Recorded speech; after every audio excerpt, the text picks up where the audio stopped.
"Oh, drop that poor guy right now. You're messing up the front of my cafe."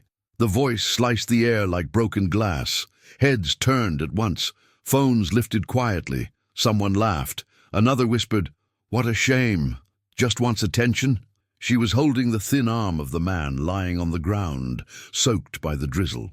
His coat was a patchwork of dirt, street smell, nights without shelter.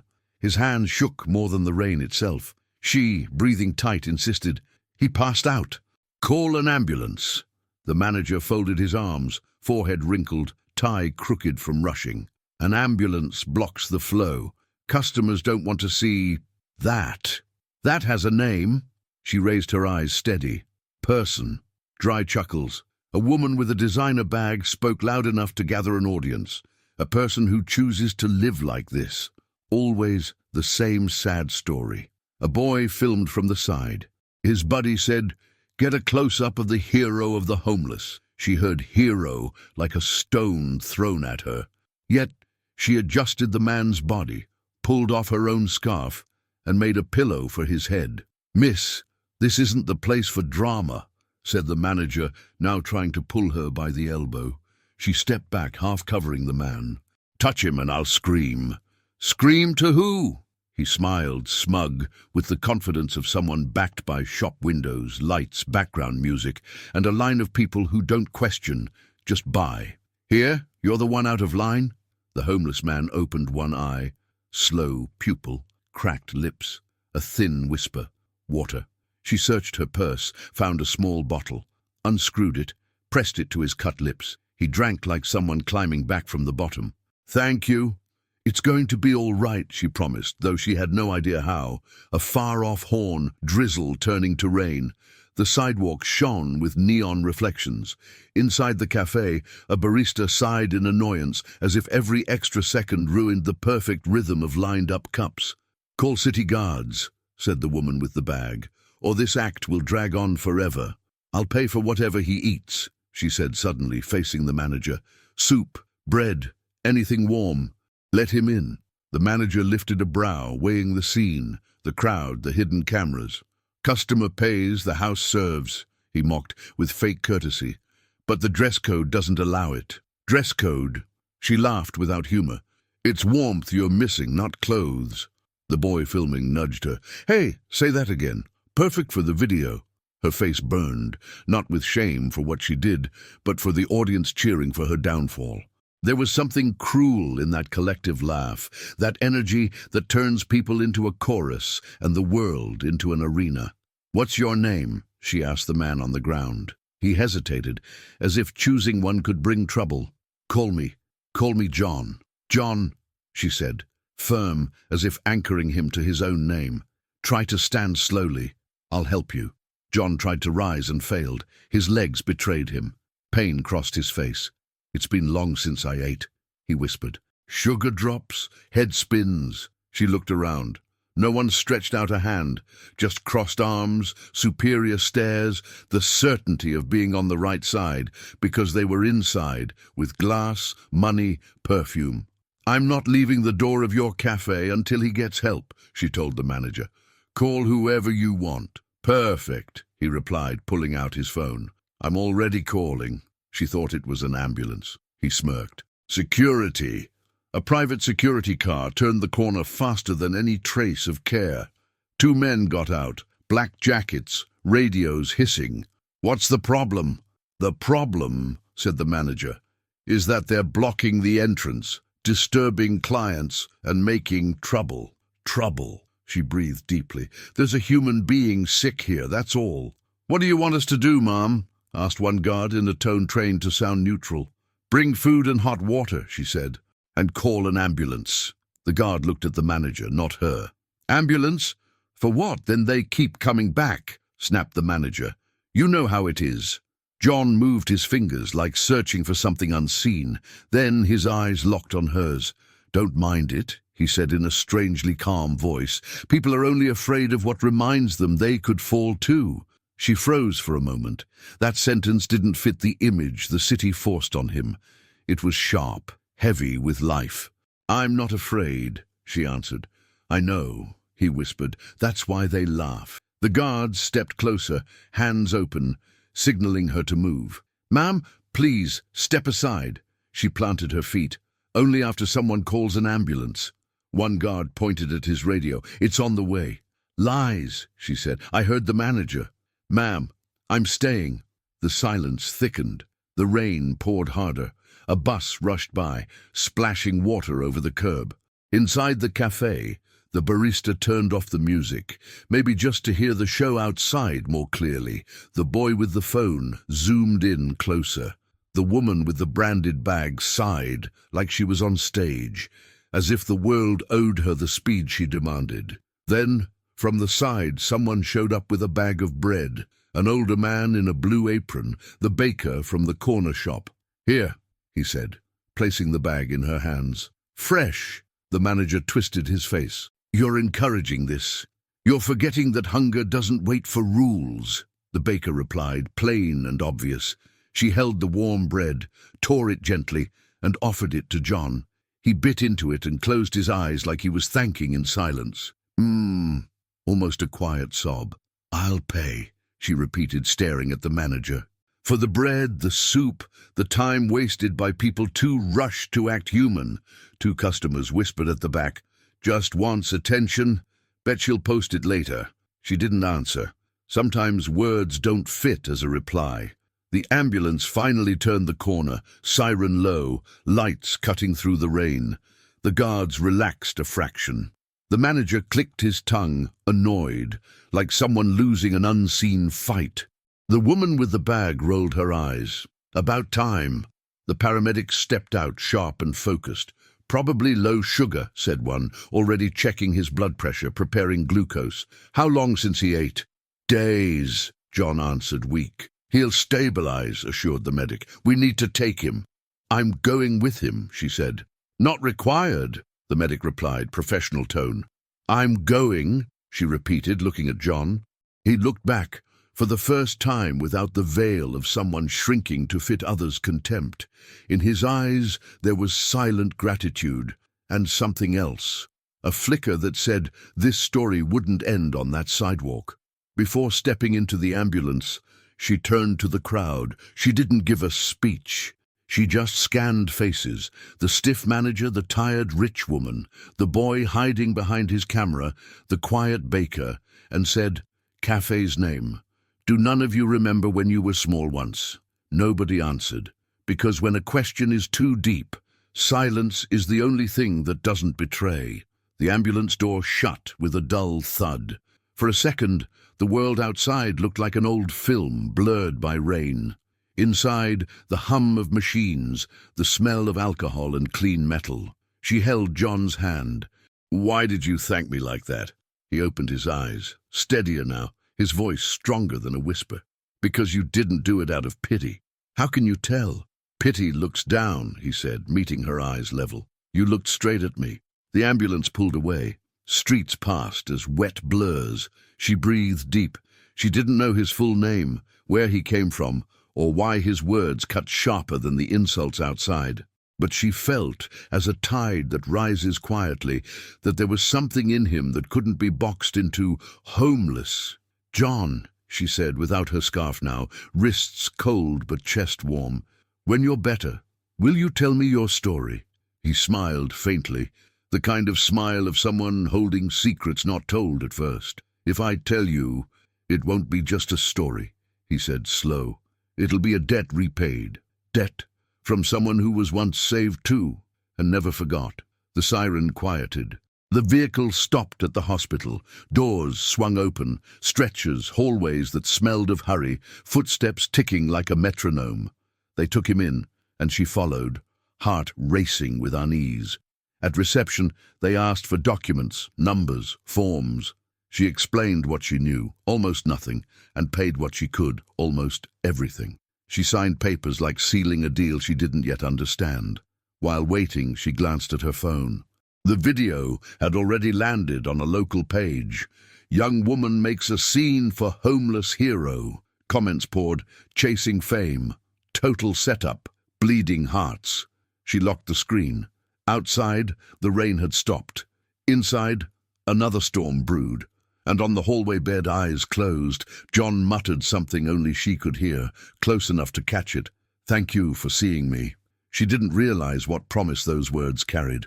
She'd only understand weeks later, when the whole city found out who, in truth, was the man she chose not to leave behind on the sidewalk. The white corridor still echoed his last words, but her mind spun on something else.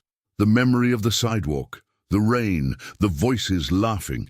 The more she replayed it, the heavier it felt. Like each stare cut again, each laugh still burned on her skin. Hours earlier, the crowd hadn't seen humanity. They had only seen a show. And she, in the middle, the easy target. Looking for attention, huh? That voice still echoed.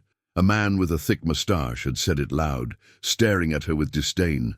"Soon she'll be begging for money online," added the woman with the designer bag, pulling laughter from those around her. She tried to ignore it, but the comments multiplied. "Look, a soap opera heroine. Somebody record this, it'll get views." Getting dirty over street trash. The words didn't just hit her ears. They stuck. They hurt because they didn't come from enemies, but from strangers, ordinary people, just like her on the surface, different only in choosing to laugh instead of lend a hand. The homeless man, now called John, didn't react. His quiet stare was like an uncomfortable mirror. Whoever looked too long felt something wrong, not with him, but with themselves. Maybe that's why they looked away quickly, laughing to avoid facing their own emptiness. She bent down to shield him from the rain. A woman behind her shouted, "Somebody grab a rag, you'll catch disease." The phrase became a chant. Scattered laughter, phones raised, each angle trying to catch the madness of the young woman kneeling on the cold ground. A teenager shoved his phone almost in her face.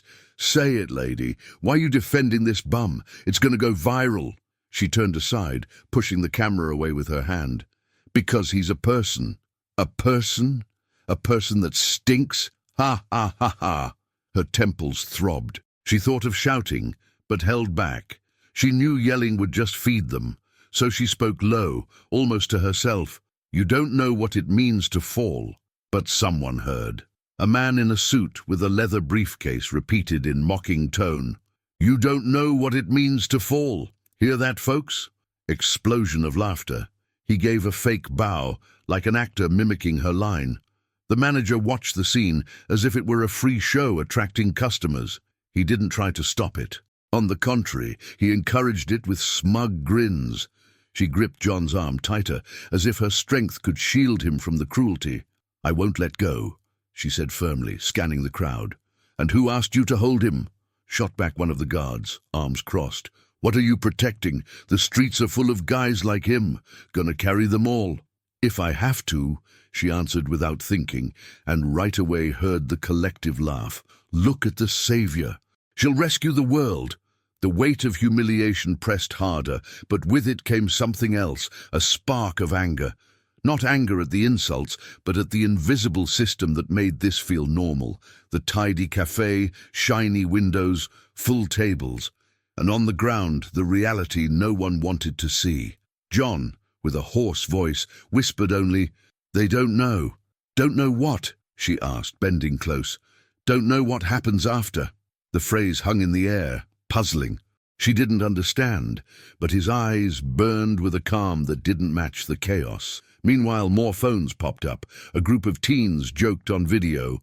"Yo, guys, meet the new Mother Teresa of the corner."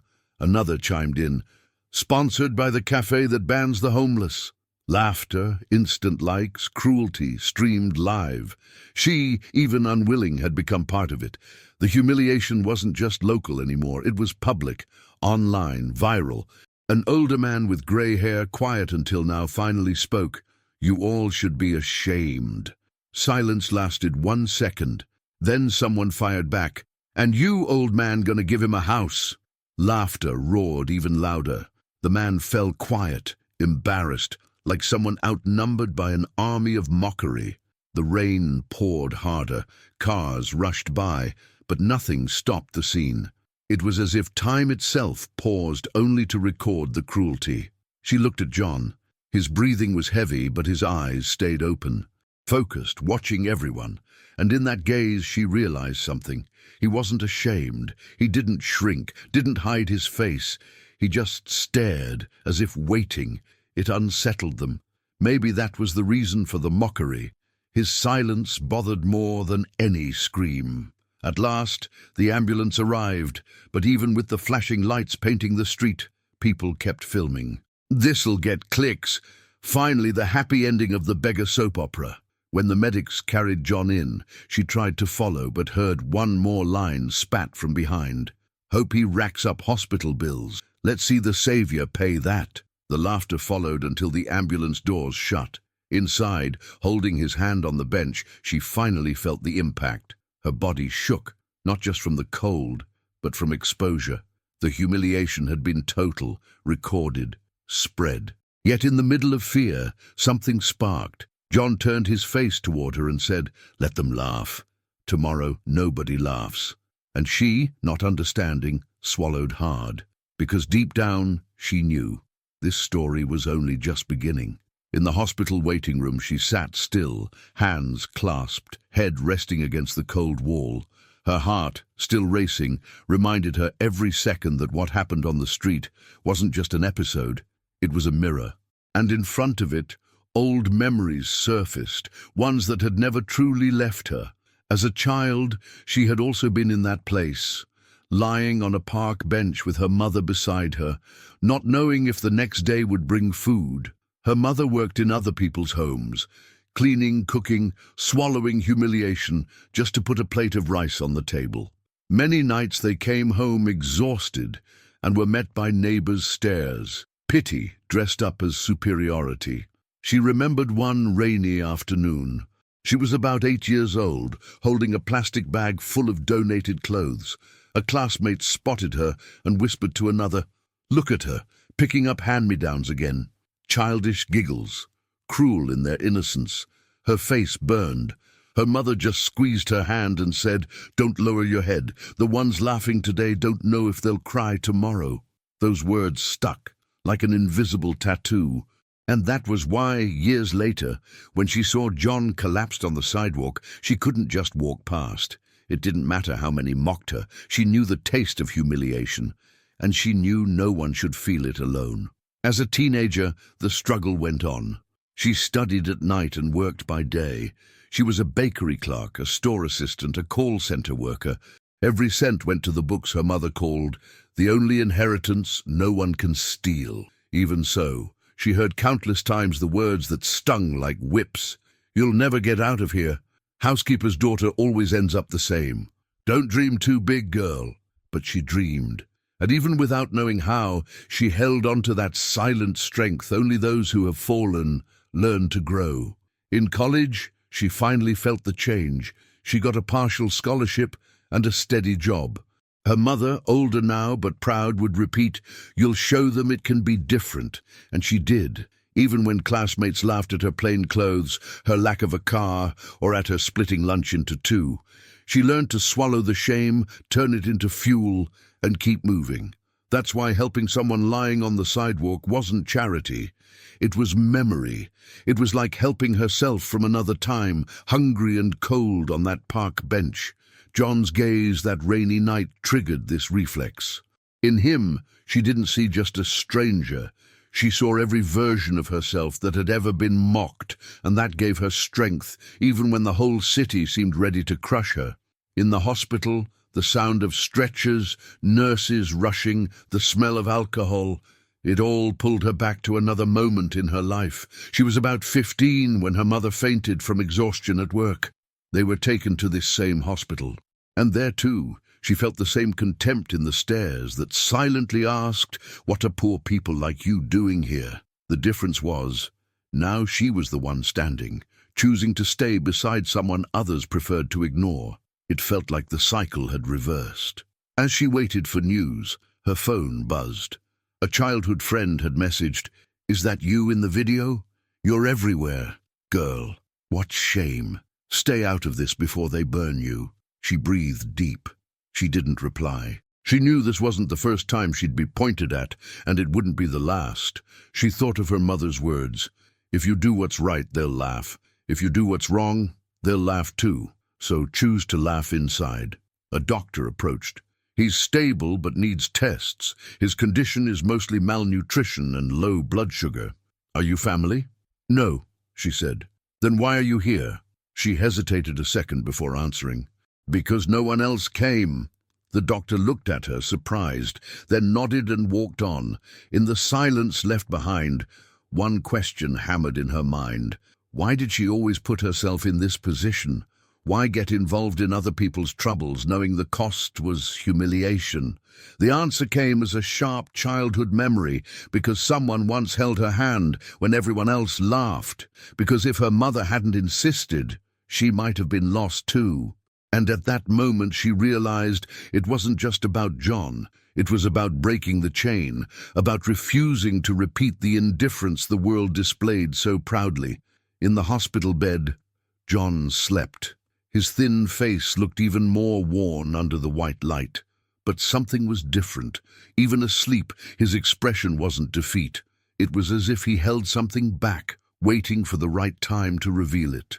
Watching him, she thought, if I was once the one who fell, maybe now I'm the hand that lifts, and that's enough. Her past wasn't just memory. It was the root of the decision that would change not only her life, but the life of the entire city, when they discovered who John really was. The night moved on, and the hospital seemed to breathe in sync with the rain still dripping outside. Long hallways, hurried footsteps, muffled voices behind half-open doors. She sat in a plastic chair, watching John lying on a makeshift stretcher in the corner. His eyes were shut, but he didn't look like he was truly asleep. His breathing was steady, controlled, almost rehearsed. Suddenly, without warning, he opened his eyes and locked them on her. For an instant the air froze. His gaze wasn't begging nor apologizing. It was direct, sharp, as if he saw more than he should. "You shouldn't be here," he said, his voice raspy yet steady. She blinked, startled. "What do you mean? You've done your part. The rest is mine." "No," she answered without thinking. "I'm not leaving. Not after what happened out there." He stared at her for long seconds that stretched into eternity. Then the faintest smile curved his lips, almost invisible. "You realize what they did to you, don't you?" She shifted uneasily. "I know. They humiliated me, laughed, filmed me." "No," he interrupted softly. "They showed who they are." She drew in a deep breath. That line cut deeper than the insults outside. "And who are you, really?" she asked, trying to mask her unease. John turned his face to the ceiling. He stayed silent for a few moments, then spoke words that sounded like a riddle. "I've been on the other side of the crowd." "What do you mean?" "The side that laughs, the side that points." Her eyes widened. "You?"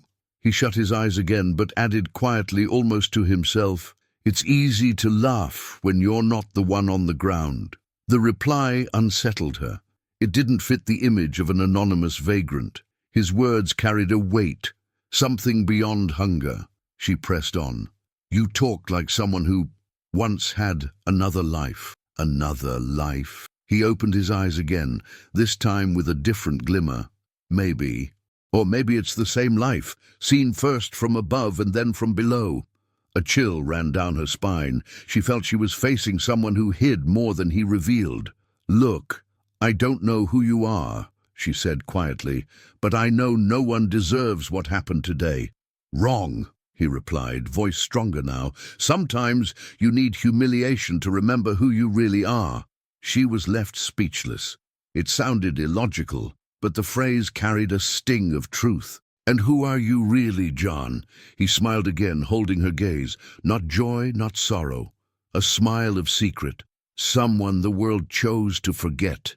Before she could push further, a nurse walked in with a tray of IV fluids. "He'll need this to stabilize," she said briskly. "Can you hold his arm?" She complied, lifting his thin arm so the needle could slide in. His skin was cold, bones sharp under her fingers, yet there was a quiet strength beneath the frailty. When the nurse left, he spoke again, voice low, almost conspiratorial. "You don't see it yet, but you understand more than all of them outside." "Understand what?" "That the fall isn't the end. It's the start." Her heartbeat spiked. She couldn't tell if it was fear, curiosity, or both. "You talk like someone planning something," she whispered. He didn't deny it.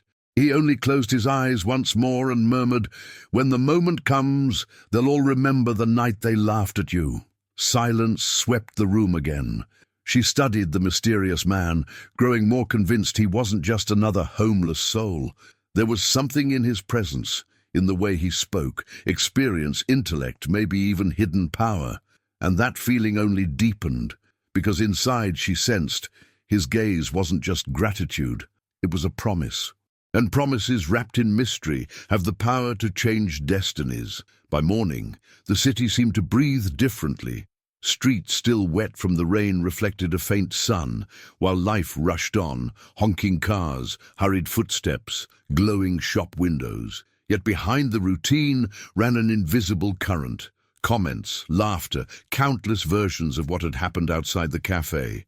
On phones, the scene wasn't just memory anymore. It was video, edited, clipped, shared. Some local pages used mocking titles, "The Beggar's Heroine." Others, harsher, "Free drama at the cafe door."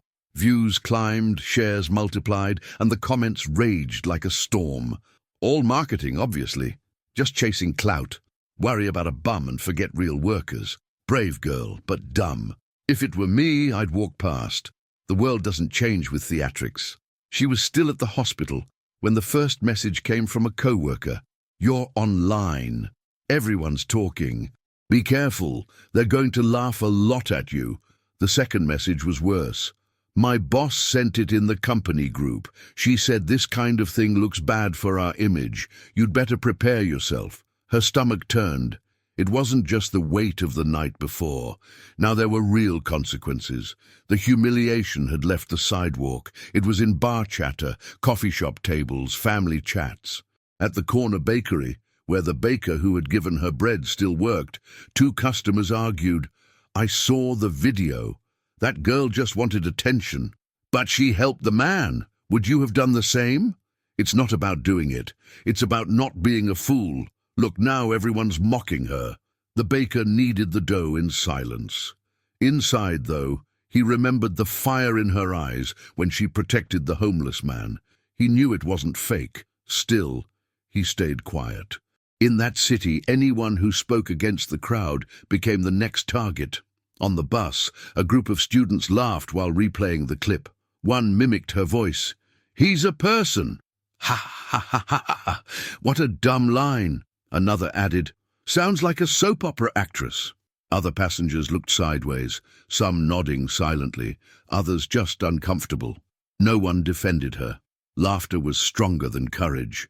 At work, the stares cut deeper than the messages.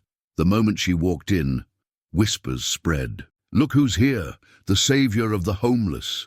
Did she bring another one along? Stifled laughs, smirks.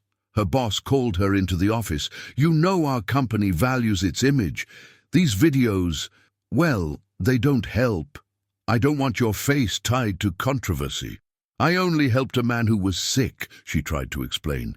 "It doesn't matter why. It matters how it looks, and it looks like hysteria." She left the room with her heart heavy. It wasn't just mockery anymore. It was official judgment. The corporate world had decided compassion was bad for business. Meanwhile, online, curiosity grew. Someone posted a photo of her next to John in the ambulance with the caption, "Is that his girlfriend?" Imagine dating a bum. Rock bottom. Worse, paying hospital bills for a stranger. She deserves to get played. The comments rained acid, but hidden among them a few stood out. "She did what I wouldn't have the guts to." The problem isn't her. It's us pretending not to see. One day we'll all need a hand. Laugh now. They were few, but they were there. Tiny seeds in dry soil. At the hospital, John seemed to follow everything in silence. When she walked in, exhausted, she found him sitting up, IV still in his arm, but eyes sharp. "They're talking about you," she said, forcing a smile. "About me." He raised an eyebrow. "Or about themselves," she frowned. "People laugh out of fear. They point to hide their own weakness. You talk like someone who knows that well." "Because I do." He looked at her for a long moment before adding, You don't see it yet, but soon they will. And when that happens, no laughter will be loud enough to drown it out. Just then, a nurse hurried in with papers. "Ma'am, we need your signature here. The patient has no documents. Without this, we can't run the tests." She sighed. The weight grew heavier. "I'll sign." "Are you sure?" "Yes." John watched quietly. When she finished, he said softly, "You shouldn't do this for a stranger." "You're not a stranger." "No?" "No." She said it firmly, though she didn't know why. Something in his eyes wouldn't let her see him as just a stranger. There was more, much more. Meanwhile, outside, the city kept laughing. But at every table, on every phone, in every conversation, a new question began to surface. What if this homeless man isn't who he seems? 2 days passed. The video still spread, but the laughs began fading into indifference. The city always rushed to find the next joke. She, though, still carried the weight. Every stare on the street seemed to ask, "Are you the girl with the bum?" At the hospital, John was stronger. Food and rest had restored some energy. The doctors kept insisting he needed ID for further treatment, but he avoided the subject. "I don't have any," he said, and changed the topic. That morning, her boss called her in. The tone was sharp. "You've become an internet joke, and now you're wasting company time with this. I need focus, not drama." "I told you I didn't ask for any of this," she replied. "Maybe so, but right now your image hurts us. Think carefully.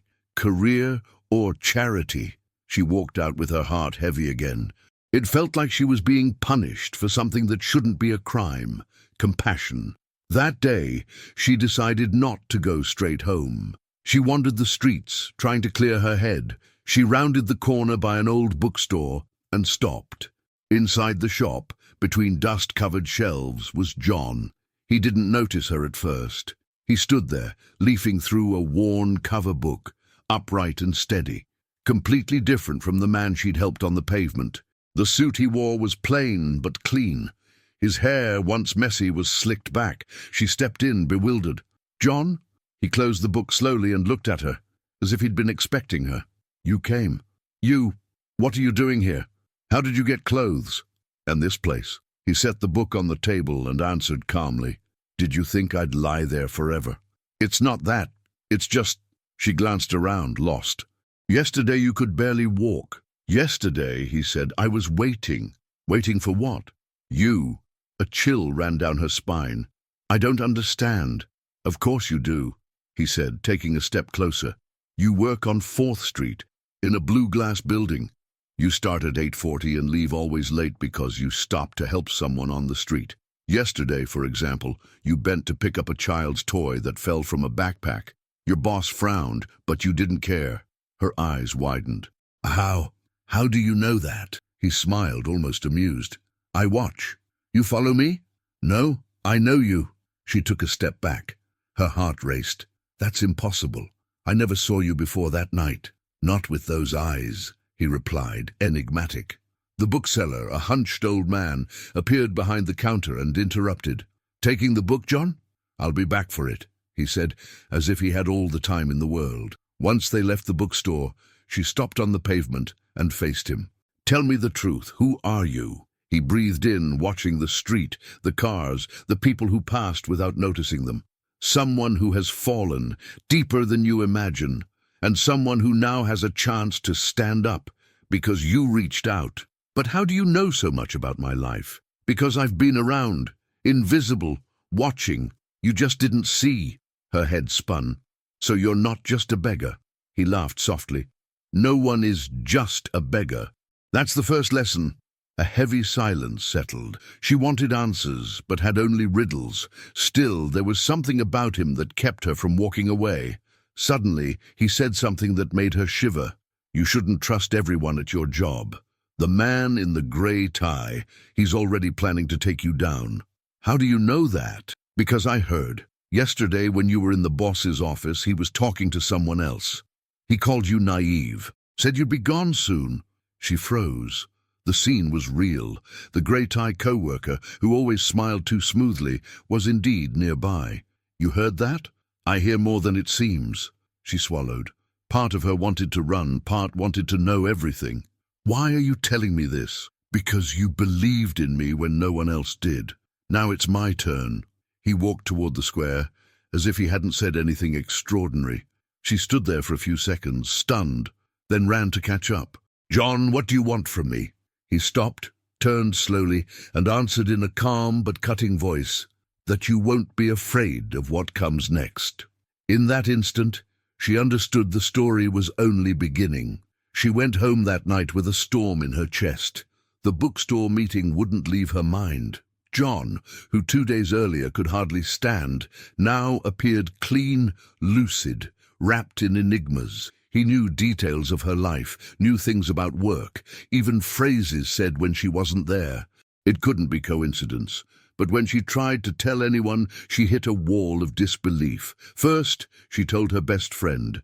Sitting in the kitchen, she spilled everything, the hospital, the bookstore, the mysterious lines. Her friend was silent for a few seconds, then gave a short laugh. "Are you listening to yourself? Sounds like a cheap TV script. The guy is a beggar.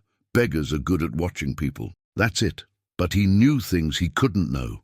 Maybe you said them out loud without remembering, or he's, I don't know, a manipulator. I saw it in his eyes. He wasn't lying." Her friend shook her head. "Be careful. The city already calls you naive. Don't give them more to mock." At work it was even crueler. Still shaken, she tried to talk to a trusted colleague. "Yesterday I met John. He's not who he seems. Something strange is going on." The colleague rolled her eyes, already annoyed. "You're still on that story? Look, I tried to defend you, but people call you the beggar's girlfriend.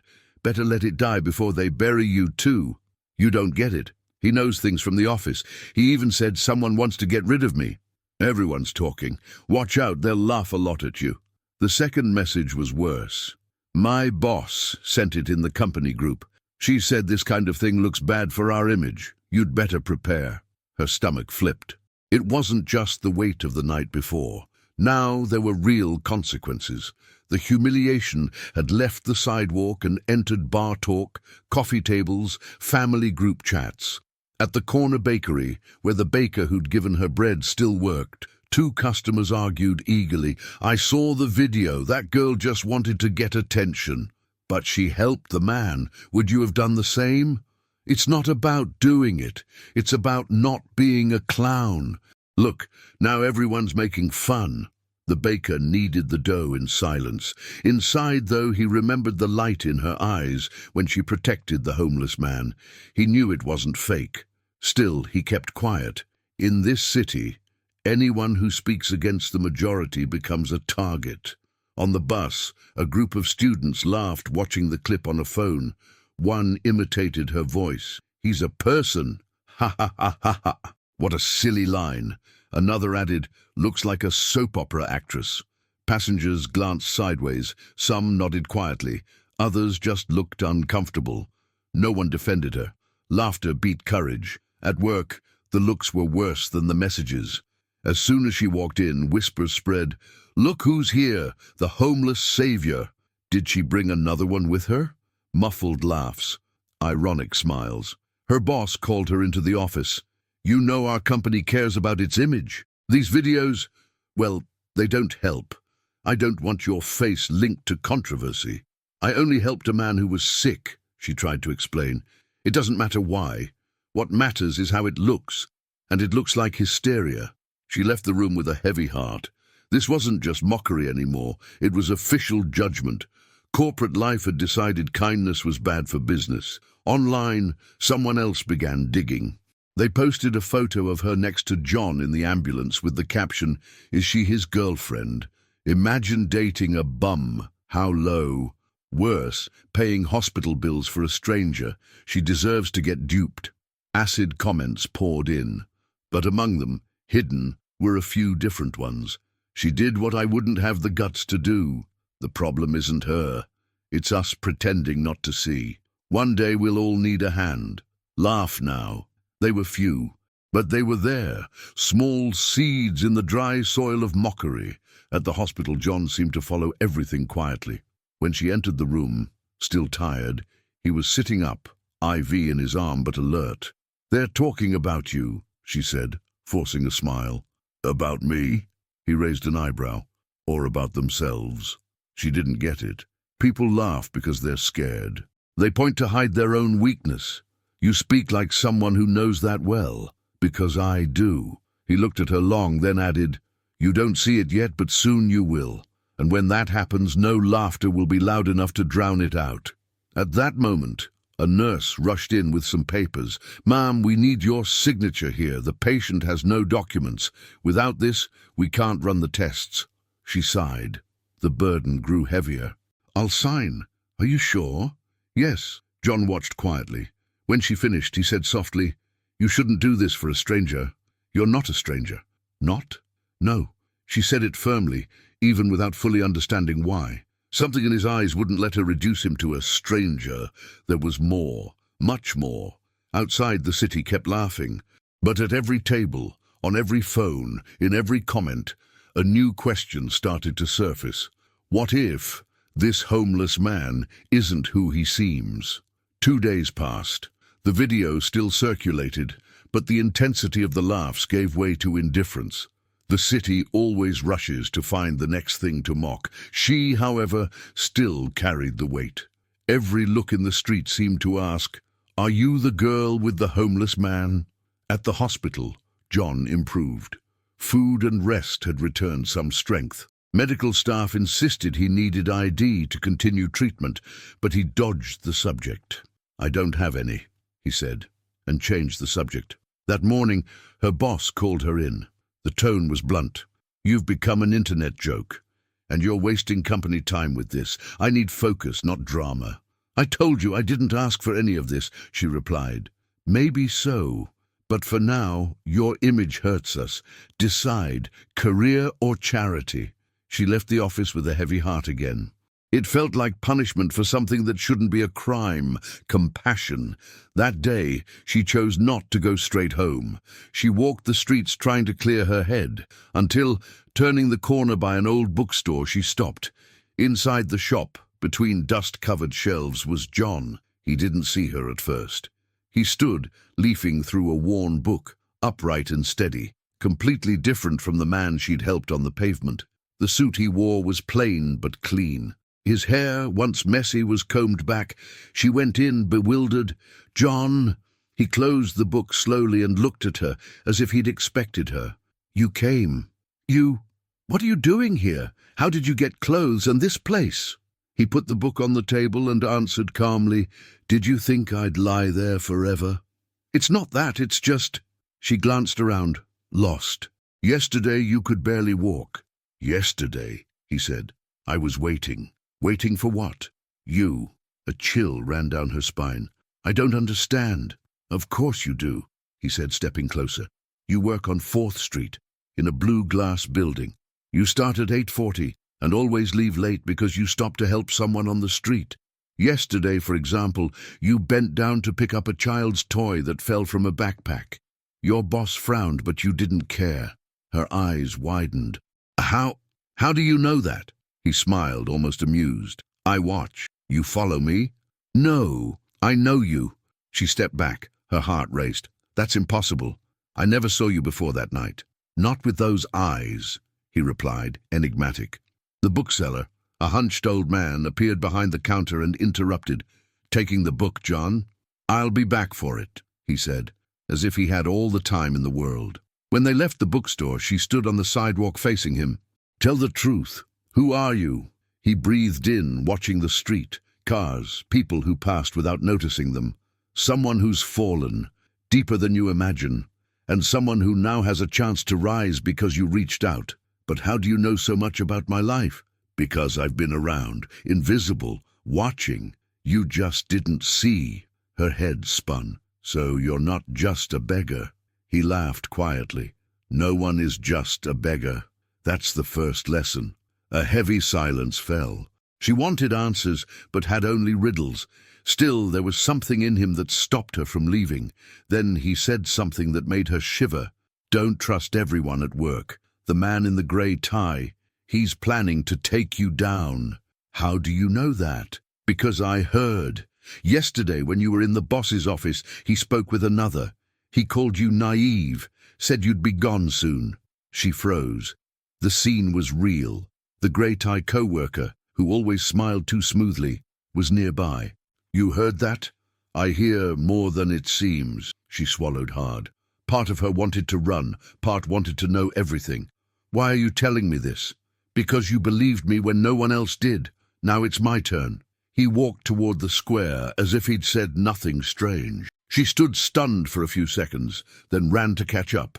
John, what do you want from me?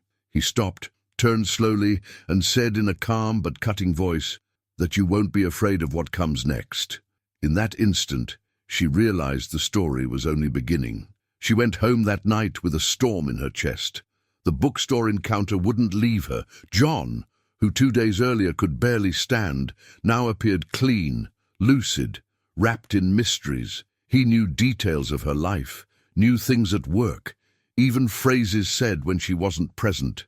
It couldn't be coincidence. When she tried to tell people, she met disbelief. First, she told her best friend.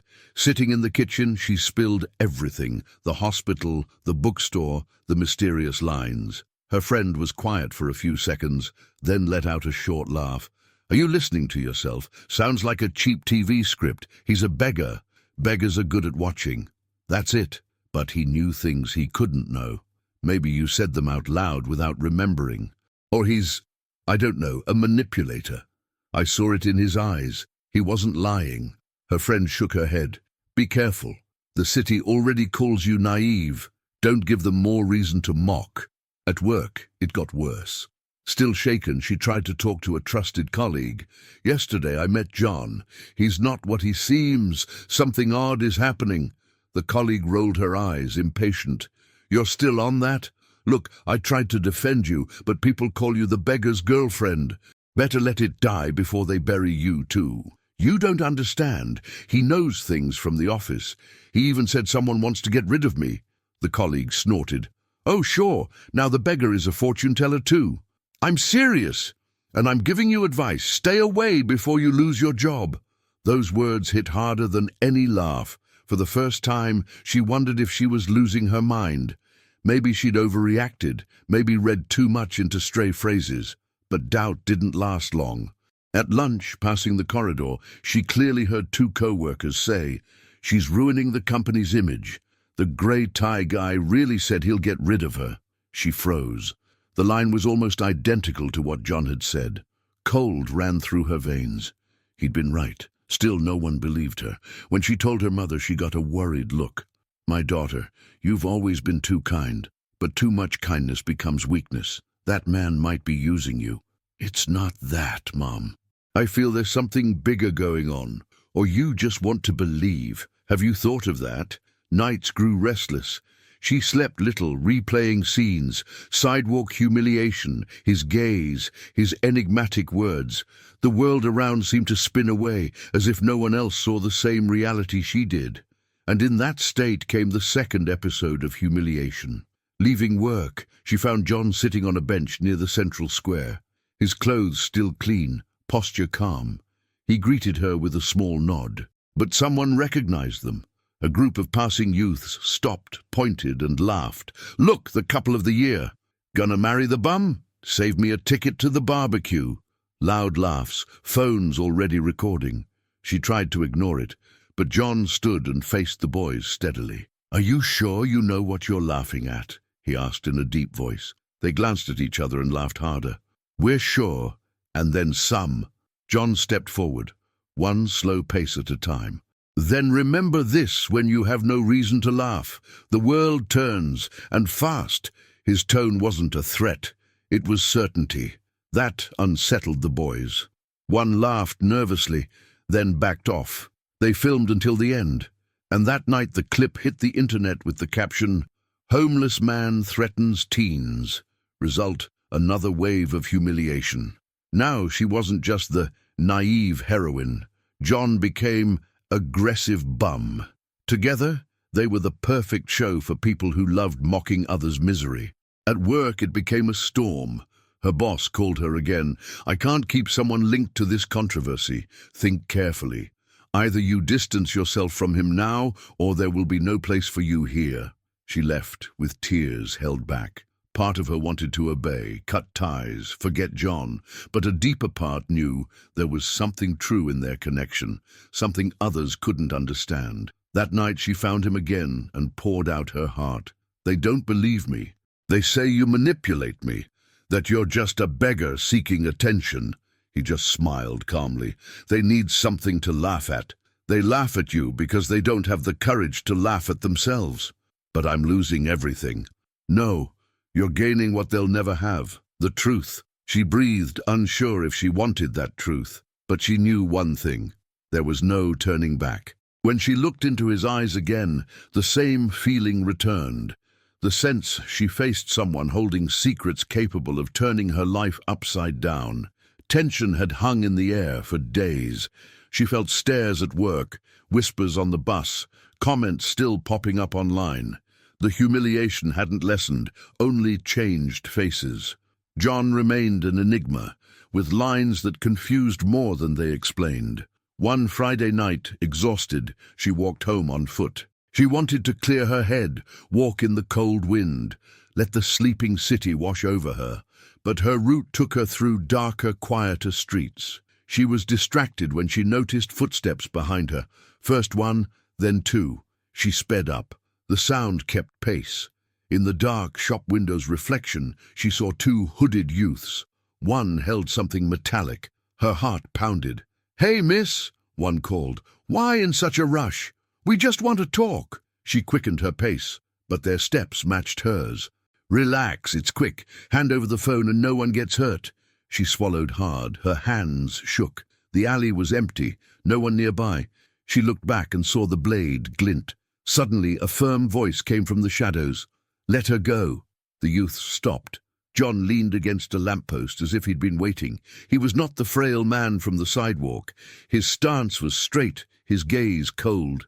One of the boys laughed. "Look, the homeless hero. Gonna save the princess?" The other waved the knife. "Back off, old man, or it's on you." John walked toward them slowly, without haste. "You guys have no clue what you're doing." "Oh, yeah? Then let's show you." The boy with the knife lunged. In seconds, John dodged with unexpected agility. He grabbed the attacker's arm, twisted with precision, and the knife clattered to the ground. Before the other could react, John pivoted and pressed him against the wall. Not brutally, but with enough force to pin him. The alley fell silent, broken only by the sound of the boy's ragged breathing. "You want to be remembered as petty thieves," John said, "or you want to walk away with a second chance." Shaken, the boys nodded. John released them, and they bolted into the dark. She stood frozen, barely breathing. How did you do that?" John stepped closer, picked the knife off the ground, and tossed it into a nearby bin. "Old reflexes," he said simply. "Reflexes from what?" He didn't answer right away. He just gave a half smile and added, "From someone who's had to defend himself more times than he'd like." She didn't know whether to feel fear or relief. Her heart still pounded, but one thing was clear. Without John, she might not have made it home alive. "Were you following me?" she asked, trying to catch her breath. "No, I was in the right place. You were in the wrong one." "That doesn't make sense." Not everything has to make sense right away. They walked together toward a brighter street. The silence between them was heavy, filled with questions she didn't dare ask. At last, she broke it. "You're not who you pretend to be." "I don't pretend," he replied without hesitation. "I just don't show everything." "And why show me now?" "Because you saw me when no one else wanted to, and I don't forget that." At her building's entrance, she stopped, torn between suspicion and gratitude. "Who are you, John?" He lifted his eyes to the night sky as if weighing the answer. "Someone who once had more than everyone who laughed at me, and someone who lost it all. Maybe now. It's time to get it back." She wanted to press further, but he walked off, vanishing into the dark street. That night, lying in bed, she replayed every move of the fight, the precision, the calm in the face of danger, the steadiness in his words. None of it was improvised. John wasn't just another man on the street. He was trained. He had a past. And for the first time, she felt not only compassion, but admiration. The alley fight never hit social media. There'd been no audience to record, but inside her, the memory split her world in two. The humiliation still echoed, but now it was joined by another image. John, saving her at the last second, as if he'd always known it would happen. The following days were restless. She tried to resume her routine, but every step felt different. John's look in the alley, the speed of his movements, his cryptic words, they haunted her like a shadow. She no longer saw him as just the man she'd helped on the sidewalk. There was something much bigger hidden behind that worn face. In the city, the rumors shifted too. Laughter was fading, replaced by curiosity. People no longer spoke only of the girl who helped the beggar, but of John himself. At the bakery, a customer remarked, "They say he's no beggar at all, that he used to be a businessman." Another scoffed, "Businessman? Please, that's just a story. Once you fall to the street, you don't climb back." The baker, who had witnessed the first scene, stayed quiet. He knew John was different, but wouldn't confirm or deny. Online, old photos began circulating. In one, a man strikingly like John appeared in a decade-old newspaper article. The headline read, "Businessman donates fortune to social projects." The comments exploded. "It's him! I remember that piece." "No way! The guy in the photo's rich. This one's a bum. Or he lost it all." Life doesn't forgive. She saw the photo herself. Her pulse spiked. The resemblance was undeniable. The same eyes, the same faint smile. But how does someone go from the pages of a newspaper to the wet pavement of the street? That night, she found John sitting on a park bench, as if waiting. She approached slowly, the newspaper in hand, showing him the photo. "Is this you?" He glanced at it, unshaken, and said only, "A face can belong to many. But yes, I was that man once." She sat beside him, stunned. "How does someone go from this," she pointed at the photo, "to that, by losing what you value most?" "Money," he chuckled softly. "Money's just a byproduct. I lost trust. I lost people. And when that goes, everything else follows." Her throat tightened. "And no one helped you?" "Everyone helped, while there was something to gain. When it was gone, so was their loyalty." The silence was heavy. John spoke without drama, without self-pity. Each word felt like a simple fact. "And why didn't you rebuild? Why didn't you start over?" He turned his face toward the distant city lights. "Because sometimes falling is a choice. You only understand the value of everything once you learn how to live with nothing." She had no reply. Part of her wanted to believe, part of her doubted, but something in his tone didn't sound like a lie. As they spoke, two men hurried past, whispering, "That's him, isn't it? That bankrupt businessman?" "Looks like it. Word is he owed money to big players." John pretended not to hear, but she noticed the tension in his shoulders. Later, on her way home, the sense of danger followed her, and it didn't take long to see why. 2 days later at work, a brown envelope appeared on her desk. No sender. Inside, just a photo. John, younger, shaking hands with a well-known politician. And a scribbled note, "Be careful who you protect. He's not who you think he is." The ground seemed to vanish under her feet. That same night, she went to the square to meet him. Nervously, she showed him the note. "Who sent this? Why are they warning me?" He glanced at the photo, exhaled deeply. "Because some don't want me to come back, and they know you're the only one listening." "Come back from where?" "From invisibility, from the shadow they pushed me into." She stared at him, fear and fascination tangled. "So you're not just running from poverty, you're running from people." He smirked faintly, "or waiting for the right time to face them." Suddenly, it all felt bigger. No longer just the story of a homeless man saved off the sidewalk. It was something woven with power, betrayal, and buried secrets, and she was at the center of it, whether she liked it or not. The city's whispers weren't just curiosity anymore, they were expectation. Rumors spread on every corner. The beggar is a fallen businessman. He owes money to dangerous people. He's hiding something ready to explode. And the explosion came in an unexpected way. That week, City Hall held a public event in the central square.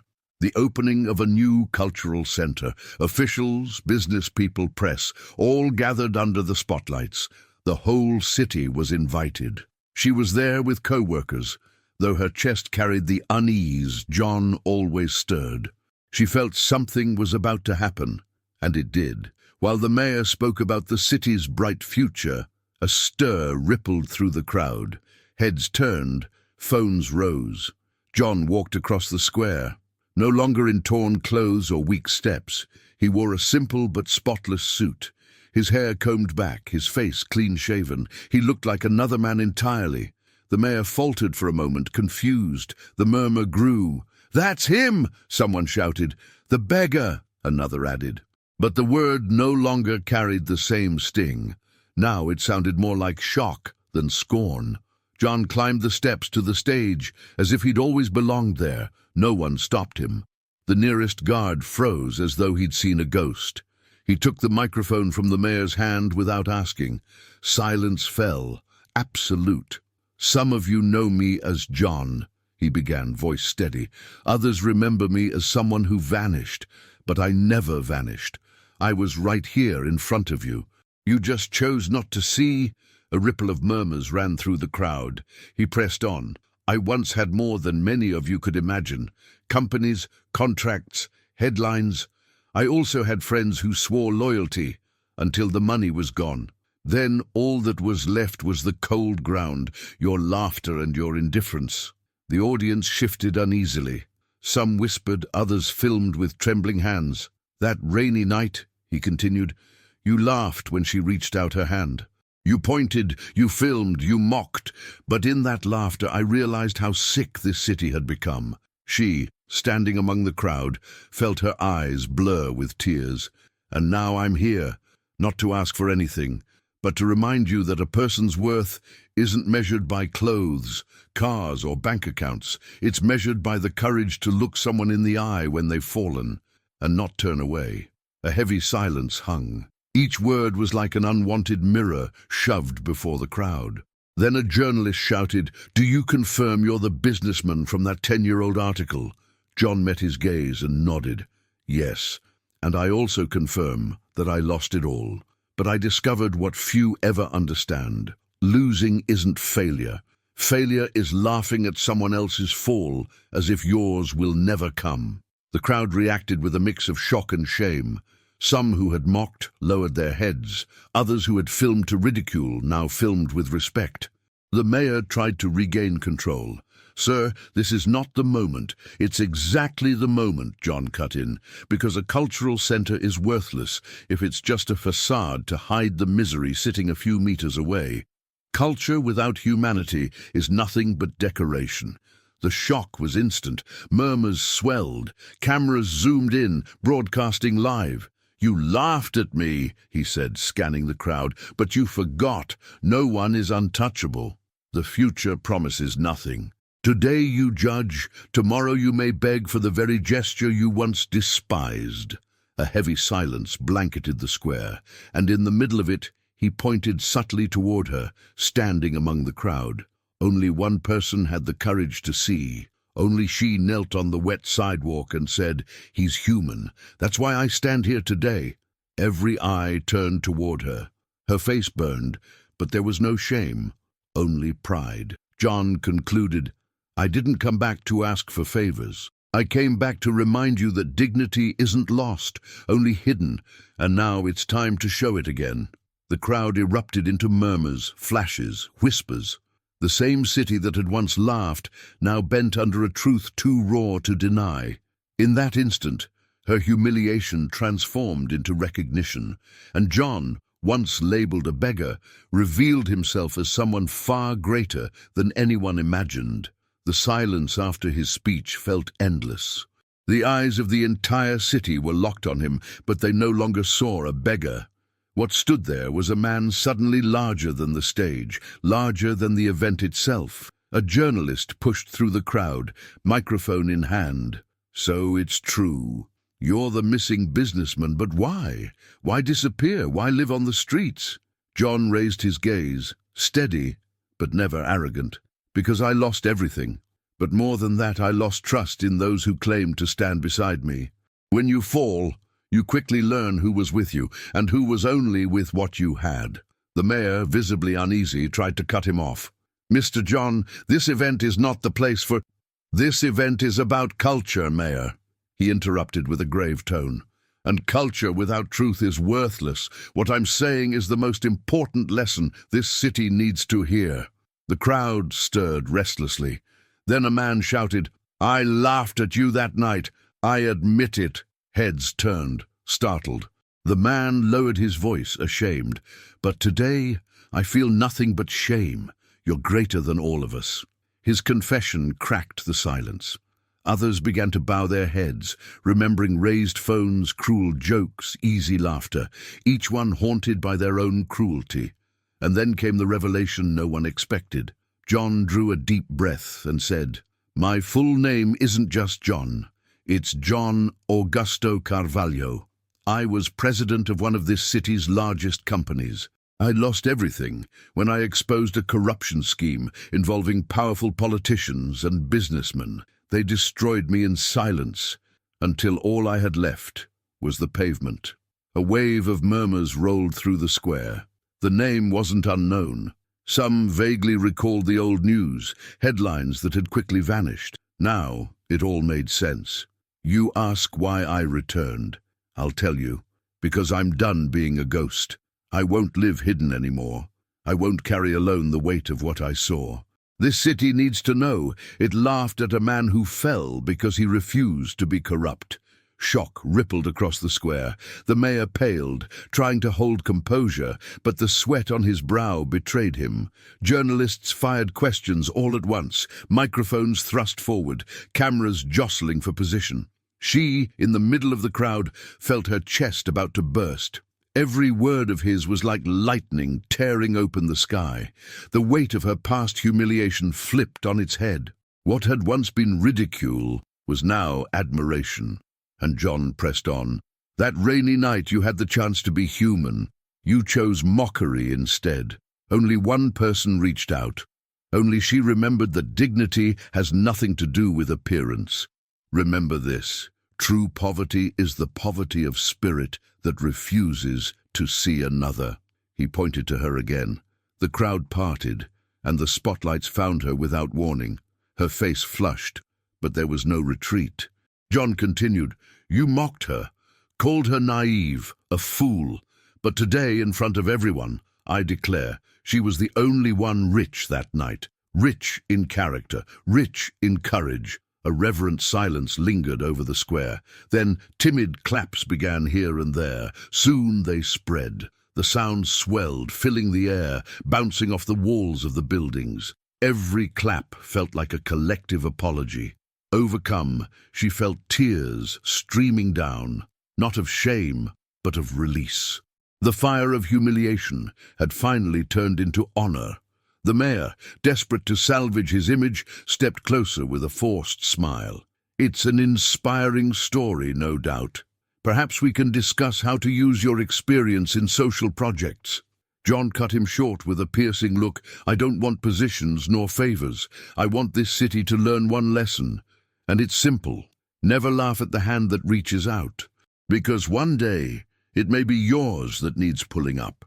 The applause thundered louder. Some wept. Others, embarrassed, lowered their phones. Right there, in front of everyone, poetic justice had been served. Oh, ChatGPT, Disa. Those who once laughed now fell silent. Those who had filmed to mock now recorded to admire. The entire city, once an audience to humiliation, was now witnessing redemption.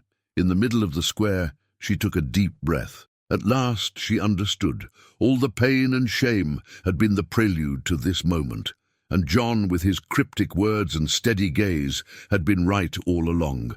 The turning point wasn't his alone. It was hers too. The square still pulsed with the sound of applause, yet inside her it felt silent, as if every heartbeat echoed louder than the noise of the crowd. She looked at John on stage, his voice carrying through the invisible walls of the city, turning every brick into a witness to the truth. He raised the microphone once more, eyes calm, no longer needing to prove anything. "You laughed when you saw me on the ground. You laughed when she knelt to help me. But today, in front of everyone, you can't deny it. Those who laugh at another's pain are only mocking their own future, because no one is immune to the fall." The crowd went silent. His words weren't just speech, they were judgment. He drew a breath and continued, "Remember this, dignity isn't lost when you fall. It's lost when you choose to mock someone lying on the ground.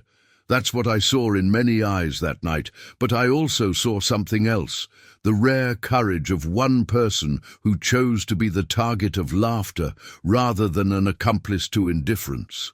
He pointed to her one last time. The spotlights found her again, but now there were no jeers, no taunts, only respect. Her chest swelled with a mix of emotion and strength. The humiliation she had carried for days evaporated in that moment. The weight of whispers, cruel comments, mocking videos, everything now turned into an example. John finished, "What defines a city is not its buildings, its businesses, or its speeches. What defines a city is how it treats the invisible. And that night, you had the chance to show who you were. Don't waste the next one." The silence that followed wasn't contempt. It was reflection. The heavy silence of people disarmed by the truth. Then applause began, hesitant at first, then growing until it thundered through the square. People who had once filmed to ridicule now filmed to remember. The same plaza that had been a stage for humiliation had become a stage for transformation. She wept, but not from shame. She cried because she knew this story would not be forgotten, not by the city and not by her. She would carry the mark of that day forever. When John stepped off the stage, he approached her. Pride shone in his eyes, but also something else. A peace only someone who had crossed the abyss and returned could carry. "Do you understand now?" he asked. She nodded, still in tears. "I do. It wasn't just about me. It was about everyone, and it was about you." He smiled faintly and walked across the square, disappearing into the crowd that pressed closer to him.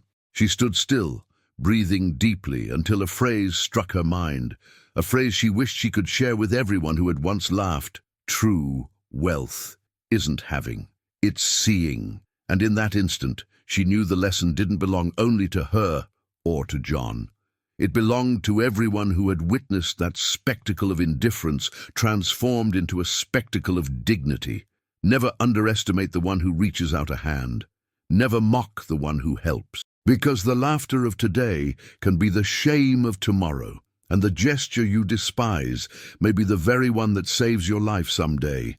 If you believe a good deed can change the course of a story, write in the comments, "I believe." I want to see how many here still carry the courage to look someone in the eye when they've fallen and say, "You are human." Now I invite you to subscribe to the channel and turn on notifications so you won't miss the next videos. Leave a like and share this story with others. This way you help the channel grow.